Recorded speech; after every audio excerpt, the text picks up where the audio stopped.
युववाणी कार्यक्रम सुनने वाले हमारे सभी दोस्तों को बरखा का नमस्कार। दोस्तों, सिविल सर्विसेज देश की बहुत कठिनतम परीक्षाओं में से एक मानी जाती है। ये हमारा सौभाग्य है कि आज RAS चयनित सुश्री गार्गी शर्मा के बीच मौजूद हैं। तो गार्गी जी, सबसे पहले आपको ढेर सारी बधाइयाँ और शुभकामनाएं। धन्यवाद बरखा जी। और साथ ही साथ हम आपका आकाशवाणी परिसर में स्वागत भी करते हैं। Thank you so much. सबसे पहले हमें आप अपने जीवन के बारे में बताएं। आपने शिक्षा कहाँ से प्राप्त की, आप कहाँ से हैं और यहाँ तक का आपका जो सफ़र रहा उस बारे में बताएं। बरखा जी, मैं उदयपुर की ही रहने वाली हूँ और मेरी जो पूरी स्कूलिंग है वो केंद्रीय विद्यालय एकलिंगगढ़ से पूरी हुई है। 2014 में मैंने 12th किया। उसके बाद ही डिसीजन लिया कि अब मुझे ग्रेजुएशन के लिए दिल्ली यूनिवर्सिटी जाना है और वहाँ पर रामजस कॉलेज में एडमिशन लेकर मैंने अपना BSc ऑनर्स बॉटनी पूरा किया। 2017 में ग्रेजुएशन करने के बाद ये डिसीजन ले चुकी थी मैं कि मुझे एडमिनिस्ट्रेटिव सर्विसेज में आना है। तो घर का माहौल देखते हुए मैं वापस उदयपुर आ गई और घर पे रह कर के ही अपना एडमिनिस्ट्रेटिव सर्विसेज का प्रिपरेशन किया और साथ साथ कोटा ओपन यूनिवर्सिटी से अपना MSc पूरा किया। ये बहुत अच्छी बात आपने हमें बताई कि कहीं पर भी पढ़ाई का ब्रेक आपने नहीं लिया। तो जब आप ये डिसाइड कर चुकी थी कि आपको कहाँ जाना है, तो मैं अब ये अगला सवाल आपसे पूछूंगी कि आपको प्रेरणा एडमिनिस्ट्रेटिव में जाने की कहाँ से, कब और कैसे मिली? बरखा जी, शुरू से जब मेरा स्कूलिंग थी तो वहाँ पर एक्स्ट्रा करिकुलर एक्टिविटीज़ में मेरा इंटरेस्ट था। तो मैं वहाँ हेड गर्ल भी रही। यूथ पार्लियामेंट में मेरा कंट्रीब्यूशन रहा। उसके बाद नेशनल चिल्ड्रन साइंस कांग्रेस में भी मेरी एक्टिविटी रही। तो मेरे जो टीचर्स थे और जो मेरे आसपास मेरी फैमिली फ्रेंड्स थे, वो लोग मुझे देख कर के ऐसा कहते थे कि मुझे एडमिनिस्ट्रेटिव सर्विसेज में जाना है, चाहिए। तब मैंने इतना गौर से इस बात पे विचार नहीं किया, पर जब मैं 12th क्लास पूरी करने के बाद कॉलेज गई और वहाँ पर काफ़ी सारे ऐसे लोगों को देखा, एडमिनिस्ट्रेशन के काम को समझा, तो मुझे लगा कि शायद जो डाइवर्सिटी मैं अपनी लाइफ में चाहती हूँ वो एडमिनिस्ट्रेटिव सर्विसेज में मुझे मिल पाएगी। बहुत खूब, बहुत अच्छी बात आपने हमें बताई कि एक अपने अंदर की प्रतिभा को सही वक्त पर पहचानना और उसे डायरेक्शन देना हमारे जीवन में बहुत मायने रखता है।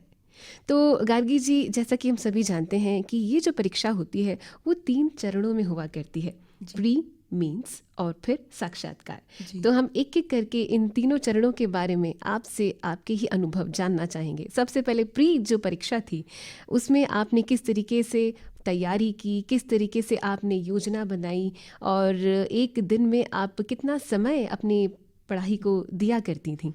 प्रीलिम्स का जो एग्ज़ाम होता है वो ऑब्जेक्टिव टाइप होता है। 200 मार्क्स का पेपर होता है, उसमें करीब 150 क्वेश्चंस आते हैं और आपके पास 4 ऑप्शन होते हैं हर क्वेश्चन का आंसर देने के लिए। पर प्रीलिम्स की जो खास बात है वो ये है कि ये सिर्फ क्वालिफाइंग एग्ज़ाम है। तो ये इनिशियली आपके नॉलेज के टेस्ट के लिए कराया जाता है। इसकी प्रिपरेशन के लिए मेरे पास बहुत ज़्यादा समय नहीं था, करीब 2 महीने थे। तो उसमें मैंने फोकस किया कि मैं जो प्रीवियस ईयर पेपर्स हैं उनको देख पाऊँ। करीब 20 से 25 साल के प्रीवियस ईयर पेपर्स को मैंने 20 से 25 साल के पेपर्स जी। और उनको आपने एकत्र किस तरीके से किया? उनके कंपाइलेशन मार्केट में अवेलेबल हैं, थोड़ा बहुत ऑनलाइन भी मिल जाता है। तो उनके कंपाइलेशन से मुझे बहुत बेनिफिट मिला। आपको एक माइंडसेट पता चलता है कि जो एग्जामिनर है वो किस तरीके से पेपर सेट करते हैं और आपसे क्या एक्सपेक्ट करते हैं पेपर में। उससे मुझे बहुत हेल्प मिली प्रीलिम्स में। जी, तो एक दिन में आप कितना समय दिया करती थी अपनी तैयारी को? वैसे मैं बहुत लेबोरियस नहीं रही हूँ शुरू से।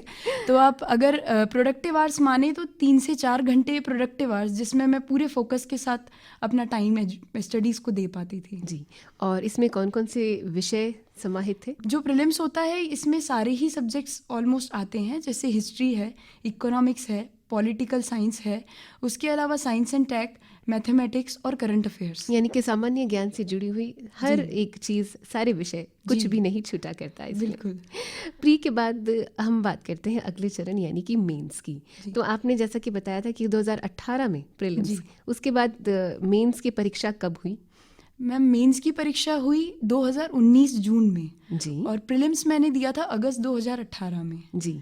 तो सबसे पहली चुनौती यही होती है कि आपको बहुत पेशेंस रखना होता है, क्योंकि ये एक बहुत लंबा प्रोसेस है। बिल्कुल। और बिना पेशेंस के मुश्किल हो जाता है। किसी भी सफलता को प्राप्त करना, मैं ये मानती हूँ कि शायद मुश्किल होगा। बिल्कुल।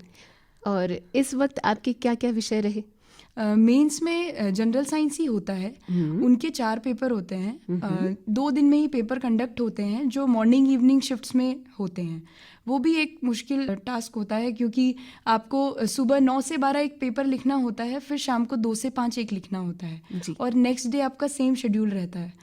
और करीब रिटन पेपर होने की वजह से 5 से 6 हज़ार शब्द आपको लिखने ही होते हैं एक पेपर में। तो टाइम मैनेजमेंट और समय पे रिवीजन ये एक चुनौती होती है इसमें। जी जी जी बिल्कुल। और इस वक्त जब आप मेंस की तैयारी कर रही थी तभी भी आपकी जो दिनचर्या है पढ़ाई के प्रति जितने घंटे आप देती थी उतने ही थे? पहले ऐसे तो 3 से 4 घंटे ही रहते थे, पर जब एग्ज़ाम करीब आता जाता है तो धीरे धीरे समय बढ़ता जाता है। 15 से 20 दिन पहले एग्ज़ाम के 8 से 10 घंटे की सिटिंग भी देनी पड़ती थी, पर तब आपका मोटिवेशन लेवल बहुत हाई होता है क्योंकि एग्ज़ाम बिल्कुल आपके सामने हो जाया करते हैं। बिल्कुल बिल्कुल। तो इन 2 चरणों के बाद में हम बात करते हैं साक्षात्कार की, जो कि बहुत ही ज़्यादा मायने रखता है। उस वक्त आपके माइंड में भी ज़रूर कोई ना कोई प्रेशर होगा कि अब मैं 2 चरण तो पास कर चुकी हूँ।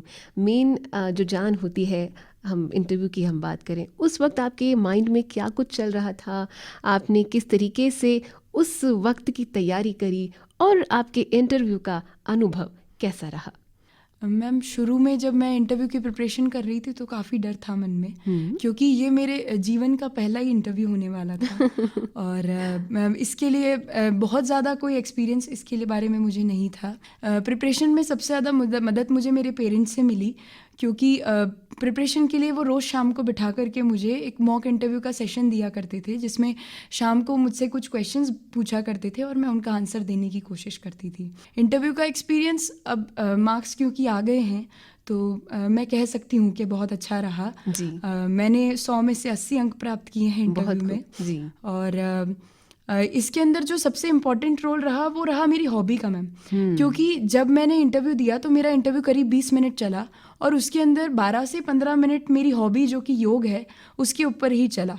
और मुझे ऐसा लगा कि वो मेरे इंटरव्यू से काफ़ी प्रभावित थे, क्योंकि मुझे हॉबी के ऊपर बहुत मेरी अभिरुचि क्योंकि योग है तो उसके ऊपर मैं काफ़ी उनको संतुष्ट कर पाई। तो इसका बहुत बड़ा इम्पैक्ट रहा मेरे मार्क्स पे। जी जी। तो जैसा कि आप अपनी अभिरुचियों के बारे में बता रही हैं, जिसमें से कि एक योग शामिल है, बहुत ही अच्छा लगा हमें ये जानकर कि आपने पढ़ाई के साथ साथ अपनी अभिरुचियों को भी उसी तरीके से निभाया। योग के अलावा आपकी और क्या क्या अभिरुचियाँ हैं? मैं बिलीव करती हूँ कि जो मेरे सामने आए मैं उसे कर पाऊँ।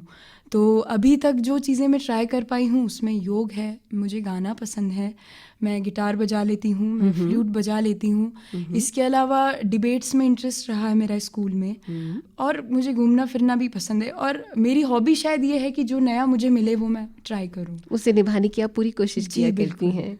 बिल्कुल। तो कई सारी चुनौतियाँ जो है वो हमारे जीवन में आती ही हैं, और अगर हम श्रेय की बात करें तो आप अपनी इस सफलता का जो श्रेय है वो सबसे अहम श्रेय किसको देंगी? मैम, सबसे अहम तो मेरे पेरेंट्स का और मेरे बड़े ब्रदर का है, क्योंकि पेरेंट्स ने मेरी जो ग्रूमिंग करी इतने साल, वो अब जा कर के मुझे लगा कि धीरे करके ही आपकी पर्सनालिटी बिल्डअप होती है जी। वो बेनिफिट मुझे पेरेंट्स से मिला। और मेरे जो ब्रदर हैं वो पहले से ही राजस्थान एडमिनिस्ट्रेटिव सर्विसेज में सिलेक्टेड हैं, तो उनका गाइडेंस बहुत हेल्प किया उसने मुझे जी। और उनके गाइडेंस की वजह से ही मैं आसानी से इसको पूरा कर पाए।